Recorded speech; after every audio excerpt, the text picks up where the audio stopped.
Welcome to Experiments in Happiness with Michelle Lemus, the podcast for high-achieving women who've checked all the boxes but still feel something's missing. I think one of the strangest feelings in adulthood, especially for high-achieving women, is realizing you built a life that technically works and still feeling something inside you quietly asking, why doesn't this feel better than it does? And I think what makes this feeling so confusing is that from the outside, your life probably looks full. You've accomplished things. You've worked hard. You've built stability. People rely on you. You have responsibilities, commitments, roles. Your calendar is full. Your schedule is full. Your life is full. And honestly, that's part of why this feeling becomes so difficult to explain because it's not obvious. It's not some dramatic breakdown. It's not usually a giant crisis. It's quieter than that. It's more like this low level disconnect that follows you around. You go through your day, you do what needs to be done, you handle your responsibilities.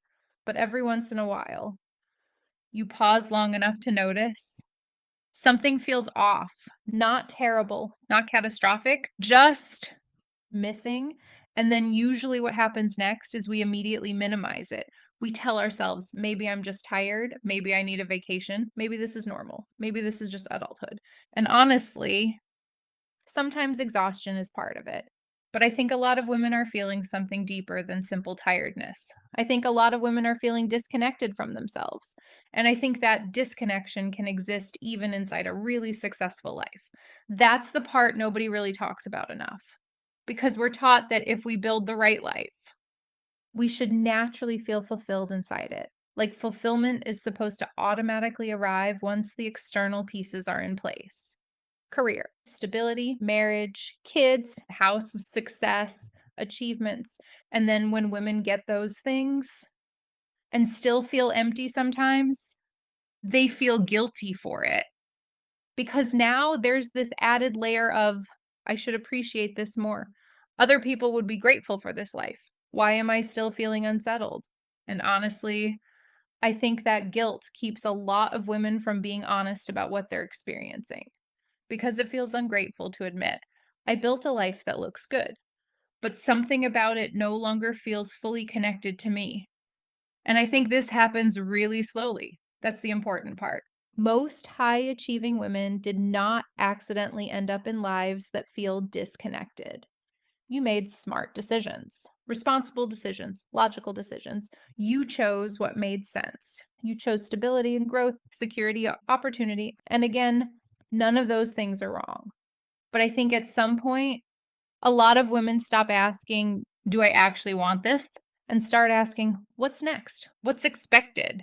What's the responsible choice? What's the smart move?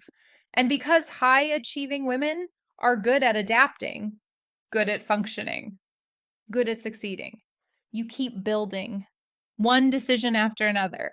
And eventually you wake up one day inside a life that technically works, but emotionally doesn't feel like home anymore. And I think one of the clearest signs of this is when your life starts feeling strangely performative, like you're moving through it, but not fully connected to it. You go through routines automatically. You scroll your phone the second you finally have a quiet moment. You look forward to things and then feel underwhelmed when they happen. You feel disconnected during conversations. You struggle to feel fully present. And I think one of the hardest parts is that nothing necessarily looks wrong enough to justify how you feel, which means most women keep going. They stay productive, responsible, functional, but internally. They slowly start disappearing from their own lives. I think that's why so many women say things like, I don't even know who I am anymore. And honestly, I don't think that happens overnight. I think it happens through small disconnections repeated over years. Tiny moments where you ignore yourself, tiny moments where you choose what makes sense over what feels true. Tiny moments where you override your own preferences, your own desires, your own intuition, and eventually you become incredibly good at living a life that works externally while feeling emotionally disconnected internally.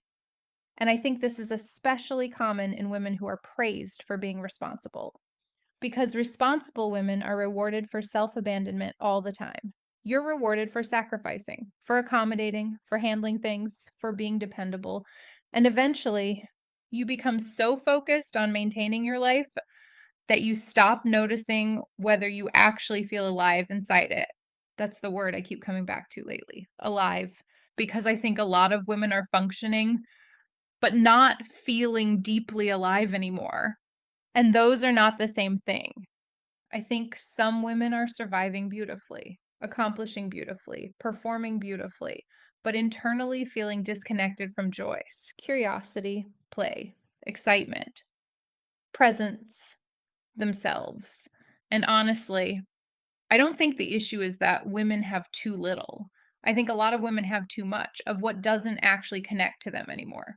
Too much obligation, too much autopilot, too much performance, too much living by expectation instead of alignment. And when that builds over time, you feel it emotionally, even if you can't explain it logically. I think that's why some women feel empty in lives that objectively look good, because emptiness is not always about lack. Sometimes it's about disconnection, disconnection from yourself, disconnection from what actually matters to you, disconnection from what makes you feel real. And honestly, I think many women have spent so many years focusing on what's practical that they no longer even know what they genuinely enjoy anymore. That sounds dramatic, but I don't actually think it is. I think a lot of women have become experts at responsibility and strangers to themselves. If I asked a lot of women, what actually makes you feel like you? They'd struggle to answer immediately. Not because they're broken, but because they've spent years prioritizing functionality over connection. And again, I really want to say this clearly. There's nothing wrong with choosing responsibility. I'm not anti responsibility. I think responsibilities matter. But I think there's a subtle trade a lot of women make without realizing it. At some point, you trade what feels true for what makes sense. You trade excitement for practicality. You trade curiosity for productivity. You trade aliveness for efficiency. And again, sometimes that's necessary in seasons of life. But when it becomes your entire way of living, something inside you starts going numb.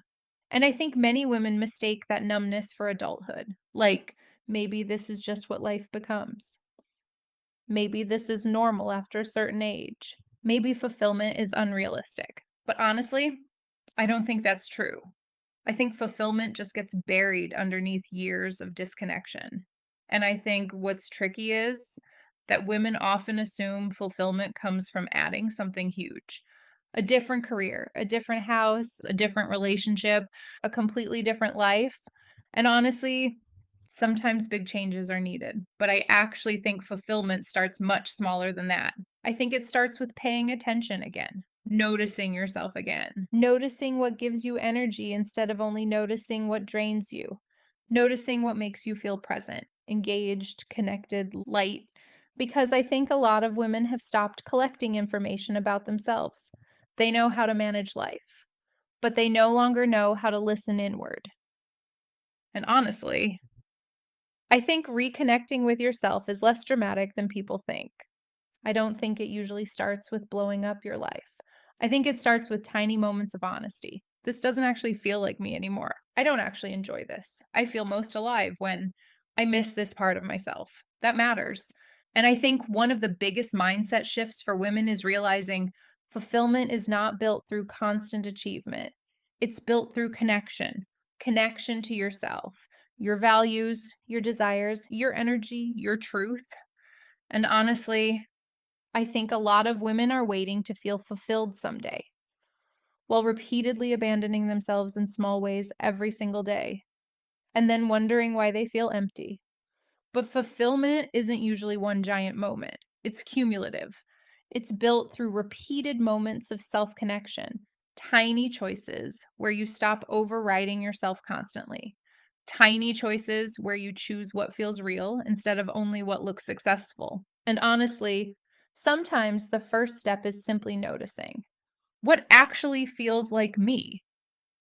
That question alone can start changing things because most women are very aware of what's productive, very aware of what's expected, very aware of what they should do, but much less aware of what actually makes them feel connected to themselves. And I think that awareness matters more than people realize because once you start noticing where you feel most alive, you can start creating more of it intentionally, even in small ways. Maybe it's 10 quiet minutes in the morning before everyone needs you. Maybe it's reading again. Maybe it's creating something. Maybe it's walking without your phone. Maybe it's saying no to something that drains you. Maybe it's laughing more, resting more, being less available, being more honest. Sometimes reconnecting with yourself starts incredibly small, but small does not mean insignificant because every tiny moment where you choose yourself again, you rebuild trust with yourself. You rebuild connection with yourself. And over time, those moments add up.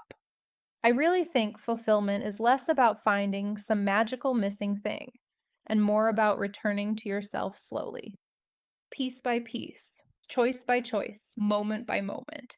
And maybe that's the experiment this week. Not asking what would look impressive, not asking what should I want, but asking what actually feels like me and being honest enough to listen to the answer.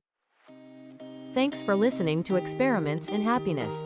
You can find more tools and resources at experimentsinhappiness.com.